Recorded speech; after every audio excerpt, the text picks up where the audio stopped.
Hamas തീവ്രവാദികളെ വെള്ളപൂശാനും പിന്തുണയ്ക്കാനും കോഴിക്കോട് കടപ്പുറത്ത് league കൂട്ടിച്ചേർത്ത ലക്ഷക്കണക്കിന് ജനങ്ങളുടെ മുൻപിൽ വെച്ച് ഹമാസ് ഭീകരന്മാർ തന്നെയാണെന്ന് സധൈര്യം തുറന്നു പറയുകയും അതേസമയം തന്നെ നിരാലംബരായ പലസ്തീൻ ജനതയ്ക്ക് പിന്തുണ പ്രഖ്യാപിക്കുകയും ചെയ്ത ശശി തരൂരിന് അഭിനന്ദനങ്ങൾ.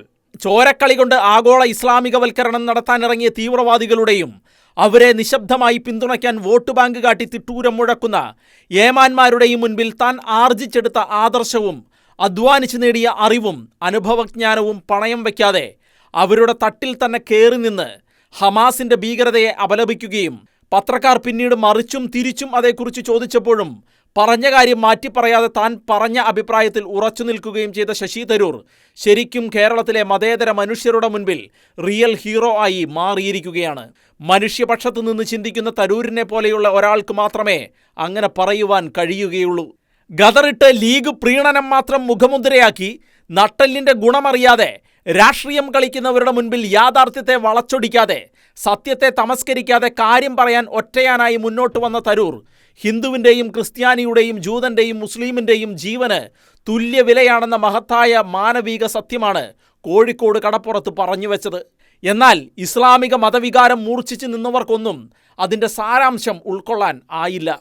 ആ വേദിയിൽ തന്നെ ഉണ്ടായിരുന്ന ലീഗിലെ മൂത്ത മതേതരനെന്നും മിതവാദി എന്നുമൊക്കെ അറിയപ്പെടുന്ന മുനീർ തരൂരിനെ തിരുത്തി ഹമാസ് ഭീകരവാദികളല്ല മറിച്ച് സ്വാതന്ത്ര്യ സമര സേനാനികൾ തന്നെയാണെന്ന് പറഞ്ഞുകൊണ്ട് രംഗത്ത് വന്നതോടെ ലീഗിൻ്റെയും മുനീറിൻ്റെയും മതേതര കാപട്യങ്ങൾ ഒരിക്കൽ കൂടി പൊളിഞ്ഞു വീണിരിക്കുകയാണ്. തരൂരിൻ്റെ ജനപ്രീതി കണ്ട് ഹാലിളകിയ കോൺഗ്രസിലെ പടം പൊഴിഞ്ഞ മുഖ്യമന്ത്രി മോഹികളും മുനീറിന് പിന്നാലെ ഉടനെ തന്നെ ശശി തരൂരിനെതിരെ രംഗത്ത് വരുമെന്ന് ഏറെക്കുറെ ഉറപ്പാണ്. ഇടതുപാളയത്തിലെ ഹമാസ് പ്രേമിയായ സ്വരാജും കേന്ദ്ര സർക്കാർ നിരോധിച്ച തീവ്രവാദ സംഘടനയായ സിമിയിലെ മുൻ പ്രവർത്തകനും ഇസ്ലാമിസ്റ്റ് അജണ്ടകൾ നടപ്പിലാക്കാൻ CPM-ൽ കയറിക്കൂടിയ ചുമ്മാ കമ്മ്യൂണിസ്റ്റുമായ KT ജലീലും ഇപ്പോഴിതാ തരൂരിനെ വിമർശിച്ചുകൊണ്ട് രംഗത്ത് വന്നിരിക്കുകയാണ്. ഇനിയും നിരവധി അധികാരമോഹികളും വോട്ട് ബാങ്ക് പ്രീണന വക്താക്കളും തരൂരിനെ വിമർശിച്ചും ഇസ്ലാമിസ്റ്റുകളെ സുഖിപ്പിച്ചും ആറ്റിക്കുറുക്കിയ ഡയലോഗുകളുമായി ഉടനെ തന്നെ രംഗത്ത് വന്നേക്കാം. എന്നാൽ സത്യത്തിന്റെ പക്ഷത്തു നിന്ന് നിരപരാധികളായ പീഡിത ജനതയ്ക്ക് വേണ്ടി സംസാരിച്ച ശശി തരൂരിന്റെ വാക്കുകൾക്ക് കേരളത്തിൽ ലഭിച്ചിരിക്കുന്നത് അഭൂതപൂർവമായ പിന്തുണയാണ്. നിരപരാധികളായ പലസ്തീനികളെ മനുഷ്യ കവചമാക്കി നിർത്തി കൂടുതൽ മരണങ്ങൾക്ക് കളമൊരുക്കുന്ന ഹമാസ് തീവ്രവാദികളെ സന്നദ്ധ സംഘടനാ പ്രവർത്തകർ എന്ന് മുനീറും ജലീലും സ്വരാജുമൊക്കെ വിളിച്ചോട്ടെ.